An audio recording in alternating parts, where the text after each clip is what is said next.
The Australian Open came under fire when several matches finished well after midnight. The Australian Open tournament director called out Coco Gauff as he responded to criticism over scheduling. Craig Tiley and Australian Open organisers came under fire when multiple matches were played into the early hours, including one that went on until 3:40 a.m. But Tiley claimed that he didn't expect Gauff to play for more than 3 hours, also ruling out the use of a Wimbledon-style curfew. For the first time, the Australian Open started on a Sunday this year and was extended to 15 days. The change was made to minimize late-night finishes but ended up having no impact on matches going into the early hours. On day 1, Aryna Sabalenka finished her match at 12:30 a.m. and it set the tone for the rest of the tournament, with Daniil Medvedev winning his second-round match at 3:40 a.m. while several days of play were only completed after midnight. It led to criticism, with some claiming that play on the main show court should start earlier while others pointed to Wimbledon's curfew, which means any matches still going on at 11 p.m. have to be finished the following day.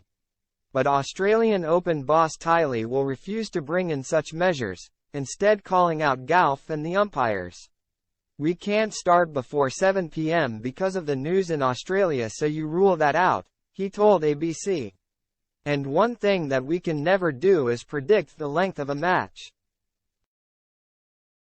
Tiley then turned his attention to Gauff's lengthy quarterfinal against Marta Kostyuk. He continued, "You're not going to think Coco is going to play for 3.5 hours. So we also try and put schedules on what we think our matches will go to." The match in question had a ripple effect, with Novak Djokovic and Taylor Fritz also contesting the long contest. It meant the day session finished 90 minutes after the night session was supposed to start. Organizers had offered the night session players a chance to switch courts, which they denied. Instead of an earlier schedule, Tiley said officials would try to tighten match start times. But he also claimed that some rules needed to change, suggesting that the umpires needed to be quicker with their use of the shot clock. "Sometimes the shot clock starts way too late. That should be tightened up," he added. "Also, as a sport we need to consider, again, not having lets. Having lets added 15 hours to the tournament across all events." While Tiley is refusing to bring in a curfew or start the night session any earlier, he confirmed that some more changes would be made for the 2025 edition of the tournament.